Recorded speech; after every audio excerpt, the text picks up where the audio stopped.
Salut ton frère, salut ta soeur. Que Dieu vous bénisse ce matin. Vous êtes des hommes et des femmes favorisés ce matin. Belle, beau ce matin. Que Dieu te bénisse. Amen. Que Dieu vous bénisse. Que la faveur divine soit sur vos vies. Et que Dieu vous fasse bien ce matin. Alléluia. Donne-moi une amen. Nous voulons rendre grâce à Dieu pour cette année, l'année Phao. Et nous bénissons le Dieu très haut pour ce privilège qu'il nous a accordé vraiment de vivre cette année. Alléluia. Gloire à Jésus. J'aimerais que assieds-toi maintenant. Je vois des visages que depuis longtemps on n'avait plus vus. Amen. Nous bénissons Dieu. Cette année est notre année Phao. Alléluia. Et Phao est l'année où Dieu manifeste ce qui était, qu'il avait déposé en toi, qu'il avait déposé dans ta vie. Alléluia. Dieu veut amener cela en manifestation. Pourquoi? Parce que sur la terre, il y a une crise. Tu viens répondre à un problème sur la terre. Dieu ne décrète pas cette saison parce que le calendrier ou l'année a changé. Non. C'est parce que tu dois être la réponse à un problème sur la terre. Amen, amen. La terre est en crise. Et lorsqu'on parle de crise sur la terre, le ciel ne lit pas, n'a pas la même lecture du mot crise que nous. Lorsque nous regardons dans la Bible, il y a eu plusieurs crises. Au temps de Joseph, il y a eu, ou Jacob, il y a eu une crise. La Bible déclare qu'il y a eu une grande famine sur toute la terre. Et on nous donne des descriptions, n'est-ce pas, de cette famine. On nous dit qu'il y a eu une famine. Après on dit la famine augmenta. Après on dit la famine, n'est-ce pas, régna. Ça c'est une autre dimension. Alléluia. Et les hommes, certaines personnes étaient en train de mourir. C'était une crise. Mais à chaque fois qu'il y a une crise, Dieu répond par la lumière. Amen, amen. Parce que le vrai problème de la crise pour le ciel, c'est qu'il manque de la lumière. Et s'il manque de la lumière, c'est que l'obscurité a pris le pas sur, n'est-ce pas, la terre. Or, la terre est la création de Dieu. Alléluia. Lorsque je parle de crise, la crise peut être à ton niveau individuel, la crise peut être aussi au niveau familial, la crise peut être aussi au niveau, n'est-ce pas, du clan, ça peut être au niveau du quartier, ça peut être au niveau de la nation, à tous les niveaux. Amen, amen. Alléluia. Donc on a commencé à introduire, nous sommes simplement en train d'introduire, en train d'expliquer la vision. Le dimanche passé, on a vu comment Dieu opère dans Phao. Alléluia. Et aujourd'hui, on va un peu parler comme ceux qui ont eu le temps de jeter un coup d'œil sur notre page. On va parler pourquoi Dieu décrète la saison Phao. Dis à ta soeur, dis à ton frère, pourquoi Dieu décrète la saison Phao. Alléluia. Pourquoi Dieu décrète la saison Phao? Je vais toucher ce matin 4 points. Alléluia. Amen. Je parlerai de ce matin lorsqu'on parle pourquoi Dieu ouvre ou dit une saison qu'on appelle Phao. Premièrement, je parlerai de la crise de la lumière sur la terre. Deuxièmement, je parlerai de l'urgence du royaume. Troisièmement, je parlerai, n'est-ce pas, de la maturité des fils. Et quatrièmement, je parlerai de l'accomplissement des promesses. Amen. Donne-moi une amen. Amen. Frères et sœurs, tu dois te sentir concerné par cette saison. Lorsque Dieu décrète une saison, c'est que Dieu, lorsqu'il décrète dans le ciel la saison Phao, vous allez voir peut-être sur toute la surface de la terre, les gens en parlent peut-être avec des termes différents, avec des expressions différentes. Mais on parle tous de FAO, cette saison FAO. Ici à la phrase, on parle de la saison FAO. Ailleurs, on va mettre l'accent sur la lumière. Dites la lumière. Non, c'est le temps où la lumière doit régner. Alléluia. C'est le temps où la lumière, la solution de Dieu, de tous les temps, a toujours été la lumière. Au commencement, lorsqu'on voit Genèse, dans Genèse chapitre 1, le verset 3, au verset 2 déjà, il y a une crise. Or, Dieu, lorsqu'il crée, au verset 1 de Genèse chapitre 1, j'entends, à la Bible est là que Dieu créa les cieux et la terre, point. Amen. Amen. Or, nous savons que tout ce que Dieu crée est parfait. Et Dieu crée toute chose pour un but. Amen, amen. Amen. Dieu a été créé pour un but. Je voudrais que tu comprennes cela. Tu as été créé pour un but. Et ton but n'est pas déterminé par ton environnement immédiat. Peu importe là où tu vis. Amen, amen. Peu importe là où tu dors. Tu peux peut-être dormir chaque jour dans le noir, sans électricité. Mais je t'annonce que le but pour lequel Dieu t'a appelé n'a rien à voir, n'est-ce pas, avec ce que le plan de Dieu. Il dit dans Jérémie chapitre, n'est-ce pas, 29 au verset 11, il dit: je connais les projets que je formais pour toi, projets de paix et non de malheur, afin de te donner un avenir et de l'espérance. Amen, amen.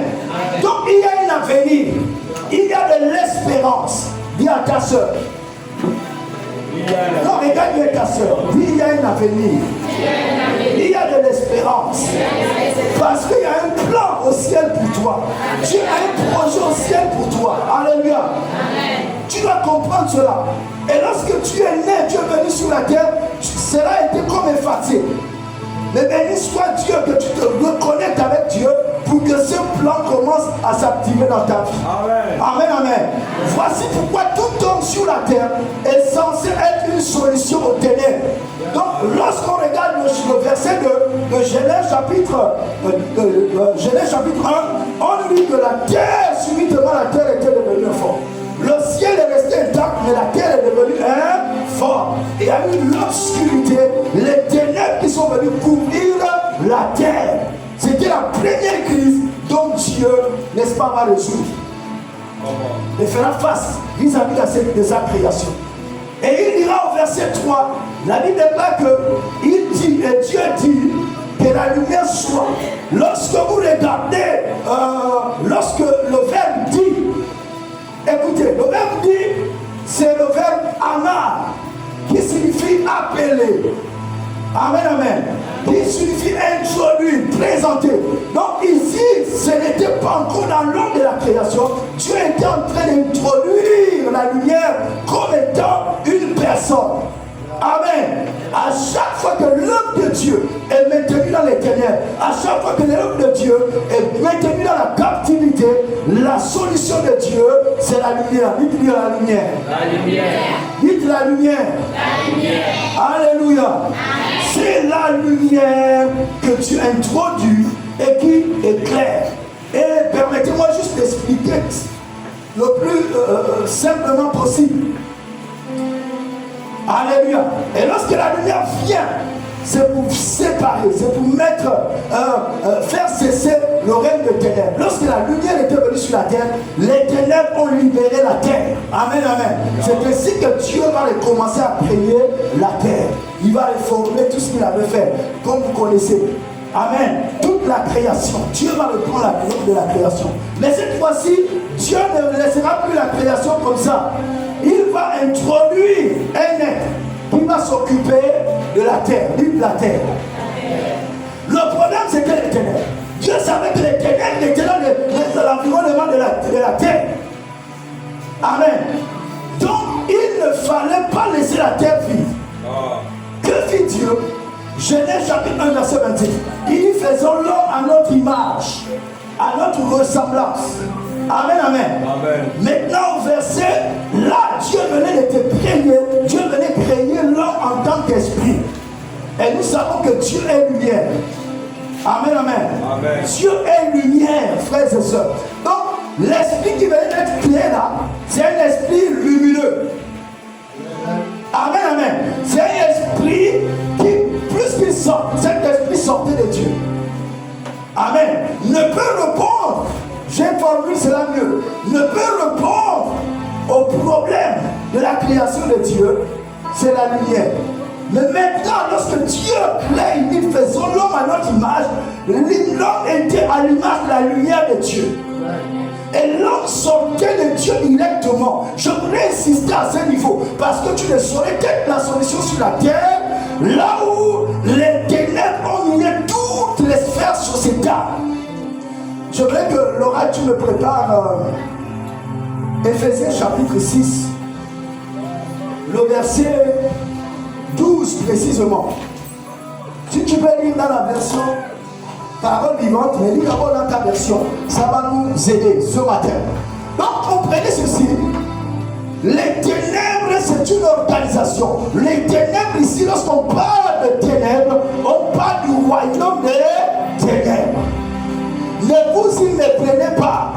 Dans 1 Thessaloniciens chapitre 5, le verset 4 à 6, vous allez voir là-dedans, il est dit que nous ne sommes pas les fils, n'est-ce pas, de la nuit. Nous sommes du jour.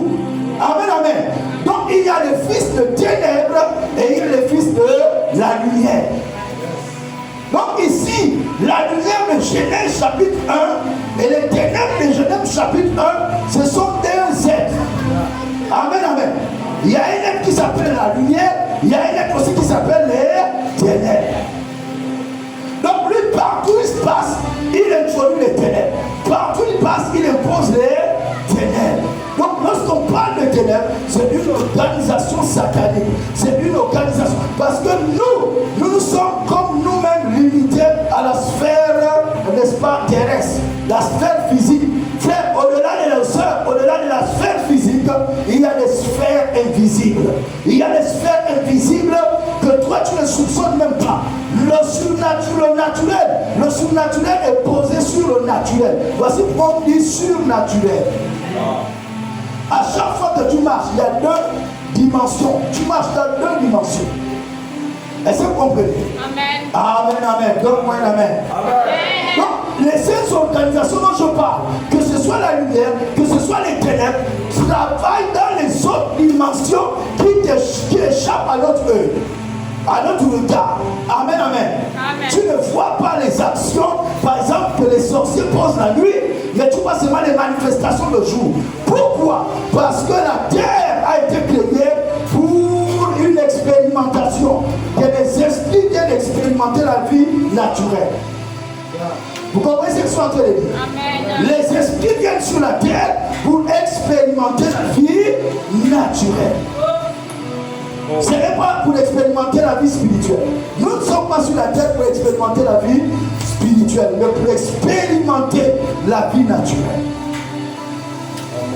Donne-moi un amen. Amen. Donc Jésus, juste pour conclure avec cela, Jésus dira dans Jean chapitre 8, il dira: je suis la lumière du monde. À partir du verset 30. Amen. Amen. Je suis la lumière du monde. Si quelqu'un marche après moi, il ne marchera pas dans les ténèbres. Donc cette lumière que Dieu avait introduite dans Genèse chapitre 1 vient maintenant se manifester physiquement sur la terre.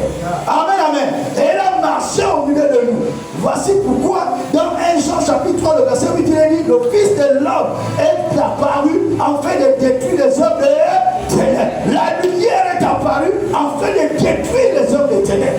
Frère, partout la lumière apparaît, les œuvres des ténèbres doivent s'arrêter. Les œuvres des ténèbres doivent cesser. Parce que la définition des ténèbres, c'est l'absence de la lumière. Lorsque la lumière est absente, les ténèbres règnent. Mais lorsque la lumière est présente, les ténèbres plutôt reculent, les ténèbres sont dissoutes, les ténèbres sont défaites. Est-ce que vous comprenez ce que je suis en train de dire? Ça, il faut retenir cela. Lorsque maintenant Dieu décrète l'année Phao, tu dois comprendre que Phao, c'est l'année où Dieu veut manifester la lumière qui est en toi.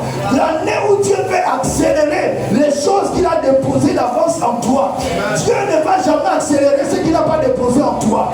Mais Dieu accélère les dons, les capacités qu'il a placées en toi pour que la lumière brille. Le genre humain doit voir ta lumière. Cette année, c'est notre année Phao. Alléluia. Lis-moi le passage là, juste pour conclure avec cette partie. Expliquer les ténèbres. Lévitique, c'est notre premier texte. Éphésiens 6, le verset 12. Oui.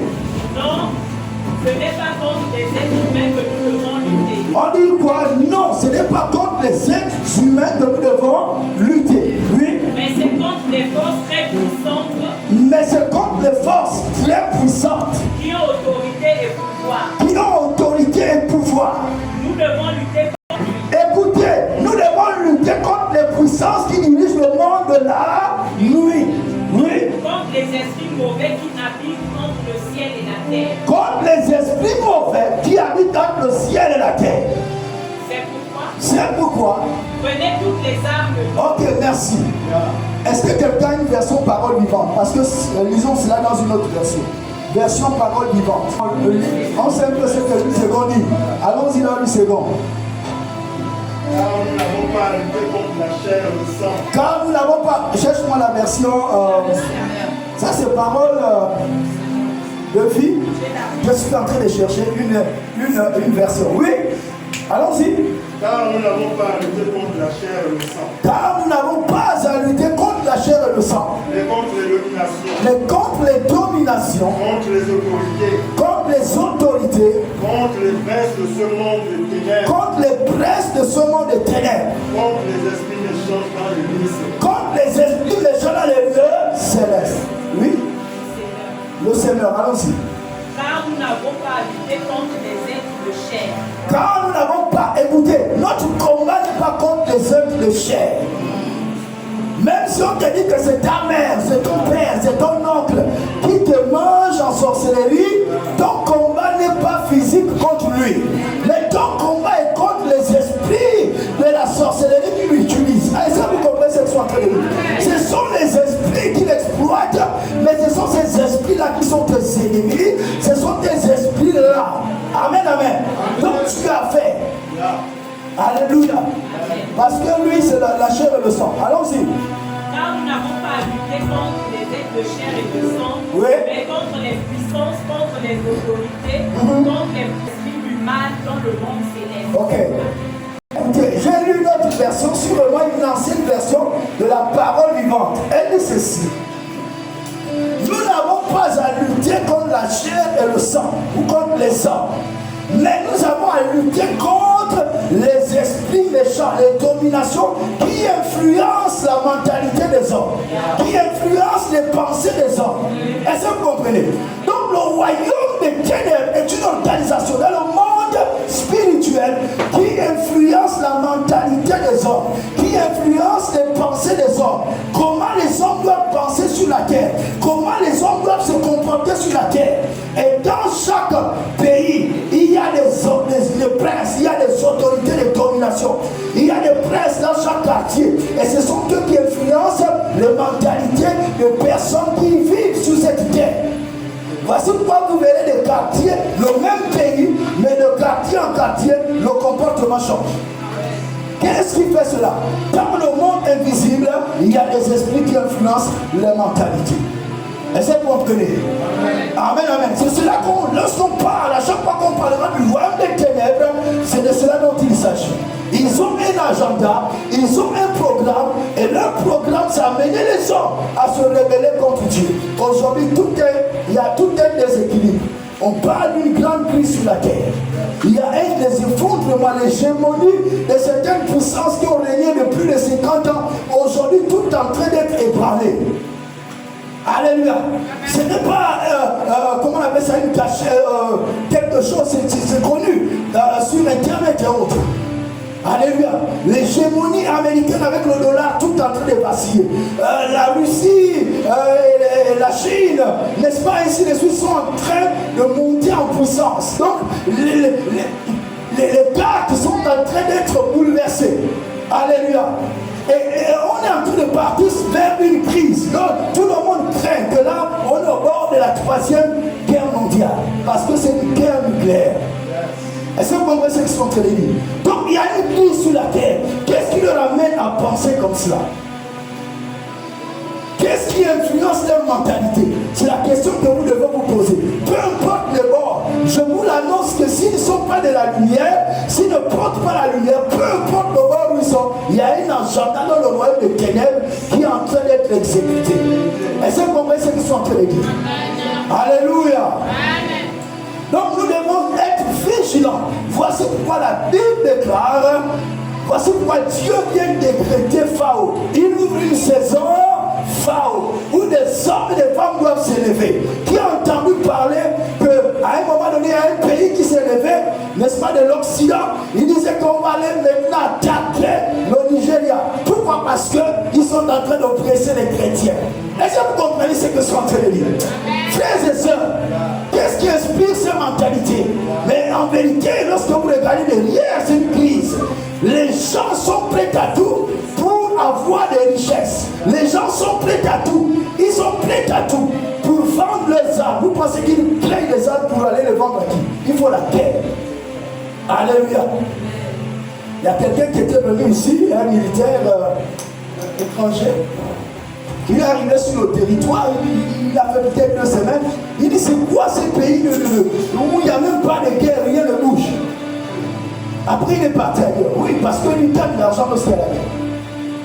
C'est pour vrai, c'est que il y a des autres, mais qu'est-ce qui influence la mentalité? Donne-moi un amen. Amen. Donc, frères et sœurs, nous devons comprendre que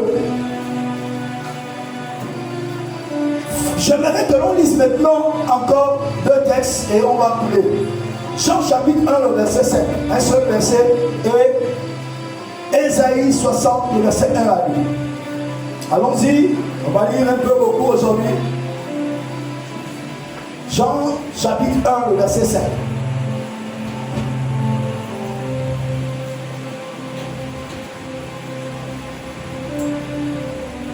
On va aller. La lumière brille dans les trous. La lumière brille dans la nuit. On dit que la lumière brille dans la nuit. Mais la nuit ne l'a pas reçue. Mais la nuit ne l'a pas reçu. Personne dit, la lumière brille dans l'obscurité ou dans les ténèbres, mais les ténèbres ne l'ont pas venu. Prenez-moi Ésaïe 60, le verset 1 à 2. Juste le verset.